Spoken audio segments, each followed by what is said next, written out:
Hi everyone, welcome to Bisas Academy. So today in this lecture we are going to see the General Insurance Business Nationalization Amendment Bill 2021. So इसमें क्या क्या provisions है insurance sector में related क्या क्या provisions है, ठीक है, इस बिल में। और फिर गवर्नमेंट की जो भी शेयर होल्डिंग्स है उसको इंक्रीज करने के लिए क्या क्या प्रोविजंस इसमें इंक्लूड की गई है, हमारा जो इंश्योरेंस सेक्टर है उससे रिलेटेड क्या क्या इश्यूज है, उस सभी चीज़ों को हम उसमें देखेंगे। जो प्राइवेट प्लेयर्स हैं उनकी जो भी शेयर होल्डिंग्स है उसको इंक्रीज करने से क्या क्या प्रॉब्लम्स आ सकती हैं, तो इन सभी चीज़ों को हम लोग इस लेक्चर में देखेंगे। So this lecture is presented by me Manish Chaudhary. So lecture start करते हैं। सो ये जो इंश्योरेंस अमेंडमेंट बिल है 2021, इसको फिस्कली मिनिस्ट्री ऑफ कॉर्पोरेट अफेयर उन्होंने इंट्रोड्यूस किया था राज्यसभा में मार्च 15 2021 में। फिर इसको बिल राज्यसभा ने पास कर दिया इन मार्च 18 2021 में। लोकसभा के उसको पास हो गया मार्च 22 2021 में, ठीक है। तो ये बेसिकली इंश्योरेंस सेक्टर में बहुत ही बड़ी रिफॉर्म के लिए बेसिकली ये बिल इंट्रोड्यूस की गई है, ठीक है। सो बैकग्राउंड हम लोग देख लेते हैं कि जो इंश्योरेंस सेक्टर है उसमें अभी तक क्या क्या रिफॉर्म्स हुए हैं, उसको एक ओवरव्यू ले लेते हैं। सो इंश्योरेंस सेक्टर में आप अगर देखोगे तो बहुत सारे चेंजेस हुए over the period of time. जैसे nationalisation of life insurance corporation act, जिसको LIC एक्ट 1956 भी बोलते हैं। फिर नॉन लाइफ सेक्टर्स को आप अगर देखो तो गवर्नमेंट ने बेसिकली GIC एक्ट 1972 को उन्होंने इंट्रोड्यूस किया था। सो इंश्योरेंस सेक्टर को रेगुलेट करने के लिए एक बॉडी की जरूरत थी, जिसको गवर्नमेंट ने बेसिकली 1999 में बेसिकली उन्होंने बनाया था, जिसको बोलते हैं insurance regulatory and development authority of India, ठीक है, IRDAI। और आप अगर देखोगे तो 2000 में जो गवर्नमेंट ने basically private sector and foreign place उनको उन्होंने ये बेसिकली उन्होंने उनको चांस दिया कि they can participate in the insurance sector. Reason क्या है कि पहले क्या था कि जो पीपल्स की जो फेथ थे in the private sector, in the foreign player in the insurance sector, वो उतनी थी नहीं। तो उसके लिए पहले पब्लिक सेक्टर ही इंश्योरेंस का काम देखती थी, ठीक है, क्योंकि गवर्नमेंट के ऊपर पब्लिक का बिलीफ होता था लेकिन प्राइवेट सेक्टर के ऊपर बिलीफ नहीं होता था। इंश्योरेंस सेक्टर भी बहुत पहले बहुत ज़्यादा थे, अब थोड़ा कम हो गया है। तो इसी कारण पहले उतने प्राइवेट प्लेयर नहीं थे, ठीक है, लेकिन अब प्राइवेट प्लेयर ज़्यादा हो चुके हैं। सो प्राइवेट प्लेयर और फॉरेन प्लेयर को भी उनको गवर्नमेंट ने बेसिकली 2000 उनको उन्होंने परमिशन दिया। फिर आप अगर देखोगे तो फॉरेन इन्वेस्टमेंट की जो भी कैप थी वो 26% 2015 से पहले थी, अब उसको इंक्रीज कर दिया गया था 49% तक 2015 में। और इस बिल में आप देखोगे तो उसको और ही इंक्रीज कर दिया गया, 49% से भी इंक्रीज कर दिया गया है।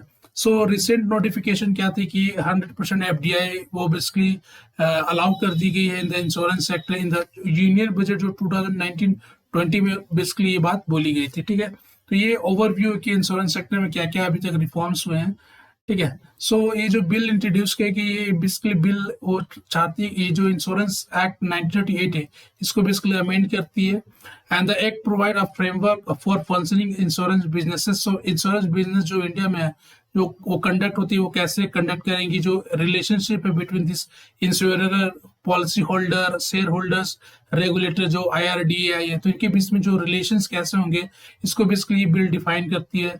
The bill also seeks to increase the maximum foreign investment, ठीक है। सो जो फॉरेन इन्वेस्टमेंट है in the insurance sector of India उसको जैसे हम लोग FDI कैसे इंक्रीज कर सकते हैं इसके लिए बिल को बेसिकली इंट्रोड्यूस किया गया है। So the bill increased the limit of foreign investment in India insurance company from 49% to 74%। तो जो कैप पहले जो थी 26% से पहले 49% हुई, अब क्या होगी 49% से इंक्रीज करके 74% कर दिया गया, ठीक है। तो इसके कारण क्या हुआ कि जो FDI होगी वो अब ज़्यादा आएगी, हमारा जो इंश्योरेंस सेक्टर है वो बूस्ट होगा, ठीक है। तो जो लोग है वो इंश्योरेंस क्या होगी, अब चीपर हो जाएंगी चूंकि मोर FDI आ रही है। तो इंश्योरेंस कवर जो पीपल्स जो कम इंश्योरेंस लेते हैं वो इंश्योरेंस कवरेज वो अधिक होगी। सो हाउएवर सच इन्वेस्टमेंट में subject to additional condition prescribe by the central government.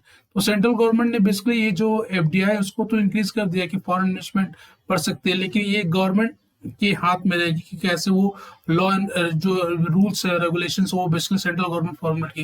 Reason क्या होता है कि FDI में बहुत सारे पीपल्स क्या करते हैं कि वो ब्लैक मनी को इन्वॉल्व कर देते हैं, ठीक है। सो और वो ब्लैक मनी को यूज करते हैं for terror financing, money laundering, ठीक है। तो इन सभी चीज़ों को वो बेसिकली रेगुलेट करने के लिए सेंट्रल गवर्नमेंट बेसिकली FDI होती है। FDI में बेसिकली वो बिना चेक किए हुए भी FDI कर सकते हैं थ्रू गवर्नमेंट रूट दो तरह की एफडीआई होती हैं, ठीक है।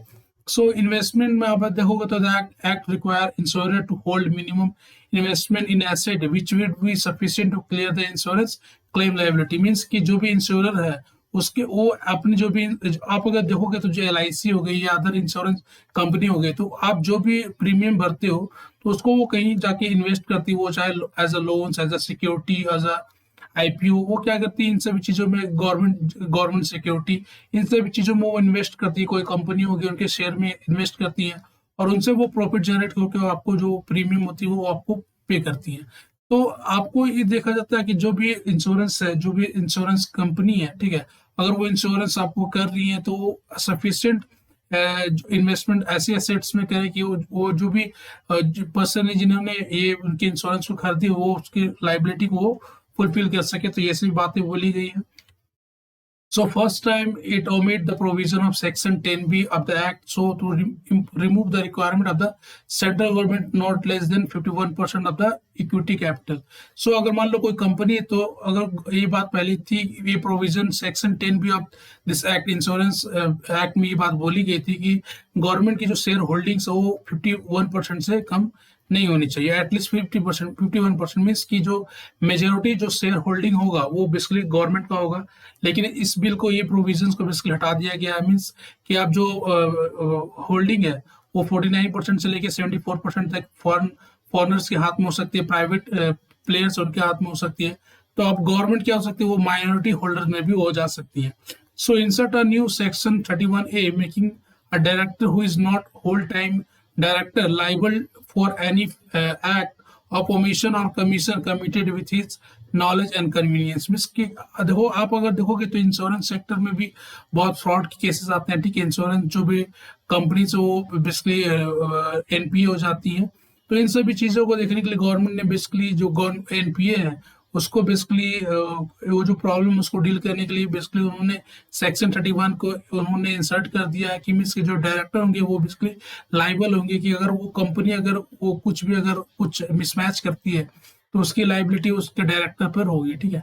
So although the bill has the provision that allow government to bring down its share holding below 51%, Sitharaman clarified that it is the bill of the not a privatization। Means government ने बात बोली कि चूंकि हम लोग जो कैप है उसको बेसिकली इंक्रीज कर रहे हैं 49% से 74% तक, लेकिन ये इसका मतलब हम लोग क्या कर रहे हैं, हम लोग प्राइवेटाइजेशन को बूस्ट कर रहे हैं, लेकिन ना कि केवल प्राइवेटाइज कर दे इंश्योरेंस सेक्टर को, ठीक है। तो यही बात बोली गई है। सो इम्पैक्ट ऑफ गवर्नमेंट फाइनेंसेस, आप अगर देखोगे तो कोई भी मान लो कंपनी है, तो अगर शेयर होल्डिंग्स होती है तो उसमें उसके हिसाब से डिविडेंड जो जनरेट होती है गवर्नमेंट को मिलती है। पहले गवर्नमेंट 51% उसकी शेयर होल्डिंग थी मिनिमम। तो अब क्या होता था कि अगर ये कंपनी बेसिकली अगर प्रॉफिट कर रही तो गवर्नमेंट को भी उसको प्रॉफिट 51% मिलता था। लेकिन अब चूंकि गवर्नमेंट की शेयर होल्डिंग्स अब डिक्रीज हो जाएंगी 49% से 74% तक प्राइवेट प्लेयर कर सकते हैं। मीन्स की गवर्नमेंट की जो अभी शेयर होल्डिंग्स होंगी 25% से 26% तक होंगी। तो अब क्या हो सकता है कि जो गवर्नमेंट को जो डिविडेंड जनरेट होगी वो बेसिकली कम होगी, तो गवर्नमेंट को बेसिकली एक तरह से लॉस है, ठीक है। तो ये बात बोली गई है, ठीक है। आप अगर इंश्योरेंस सेक्टर में आप अगर साइज को आप देखोगे तो इंश्योरेंस सेक्टर जो है वो बेसिकली बूस्ट हो रही है। फाइनेंशियल ईयर 2020 में आप देखोगे तो ये आप ये हमारे जो इंश्योरेंस सेक्टर की जो मार्केट साइज है वो उसकी इंक्रीज हो रही थी, 2021 में भी इंक्रीज हुई। फिर 2000 अभी जो पैंडेमिक के कारण थोड़ा डाउनफॉल हुआ था फिर, लेकिन वो हमारा जो इंश्योरेंस सेक्टर है वो फिर से बूस्ट हो रहा है 2021 में। रीजन क्या है कि बहुत सारे लोग पैंडेमिक के कारण अपने जो हेल्थ इंश्योरेंस है या अदर इंश्योरेंस है उसको वो करवा रहे हैं। सेक्टर में कंपोजिशन में आप अगर देखोगे जो नॉन लाइफ इंश्योरेंस, ठीक है, अगर नॉन लाइफ इंश्योरेंस में आप अगर देखोगे तो सबसे ज्यादा जो इंश्योरेंस होती है वो मोटर व्हीकल की होती है, फिर हेल्थ इंश्योरेंस होती है, फिर तुम्हारा फायर है, फिर तुम्हारा मराइन है, तो अदर जितनी भी सेक्टर्स हैं। सो ये बेसिकली आप अगर मेजोरिटी शेयर होल्डर्स में देखोगे तो प्राइवेट सेक्टर सभी हो चुकी हैं, ठीक है।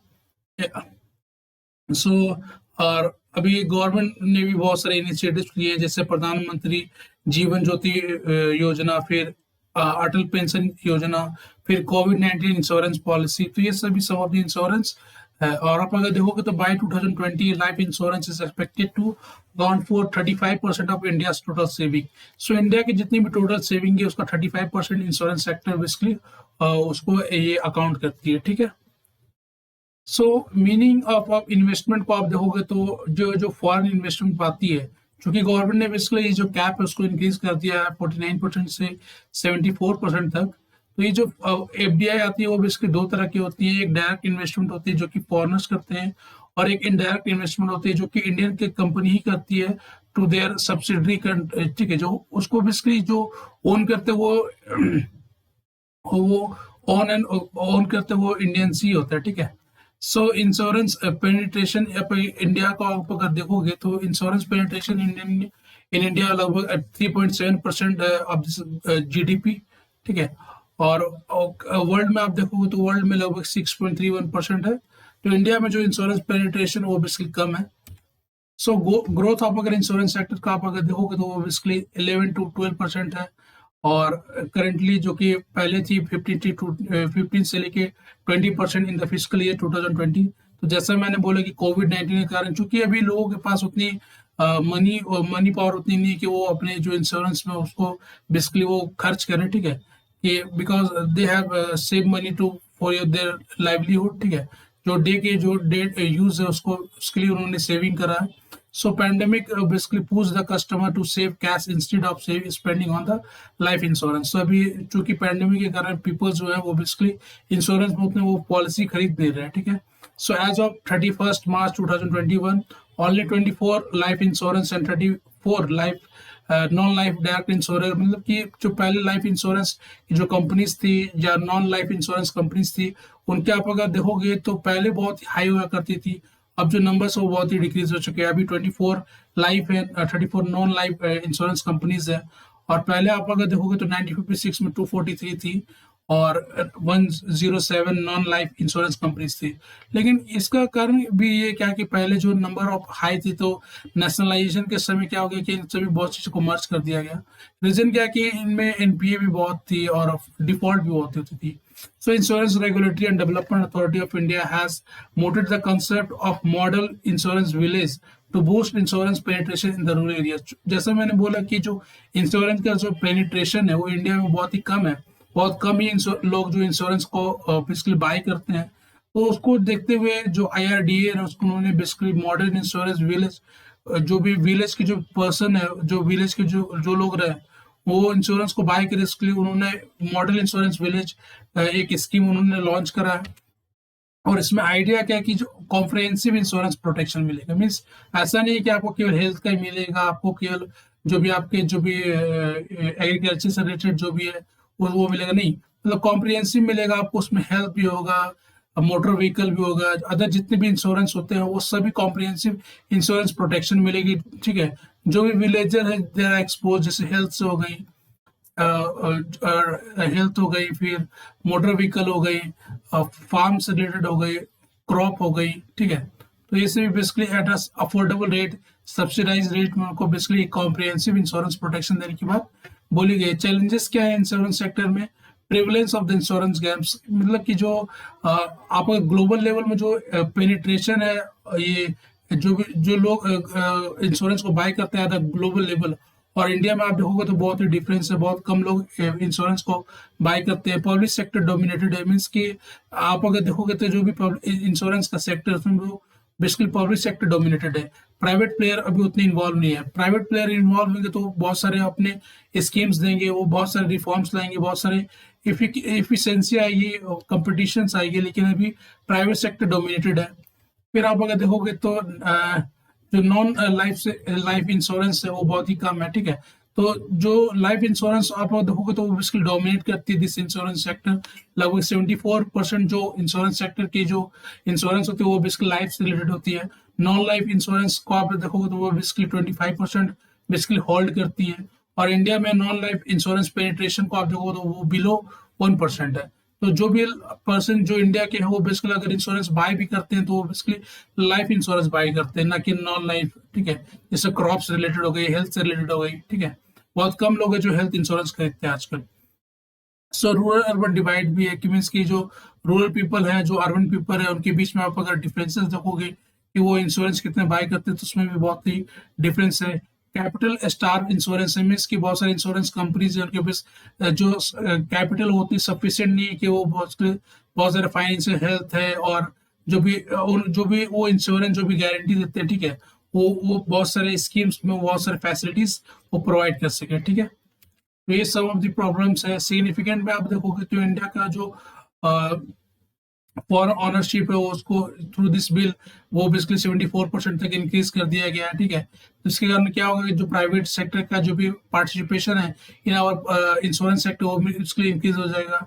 और ये basically it is good for India, ठीक है, टू इंश्योरेंस सेक्टर, ठीक है। और जो इंश्योरेंस सेक्टर का जो कंट्रोल ऑफ मैनेजमेंट होगा, बोर्ड होगा, उसमें कंपटीशन होगा उसमें, ठीक है। तो इसमें जो प्राइवेट प्लेयर्स है उनको जो इंश्योरेंस सेक्टर है उसमें बेसिकली पार्टिसिपेट करने के लिए बहुत ही और ही मौका दिया गया है, और हमारा जो इंश्योरेंस सेक्टर है वो बेसिकली बहुत ही फास्ट इम्प्रूव होगा। तो ये सब बातें हैं। So thanks for watching us, and you must like and subscribe our channel. So thank you.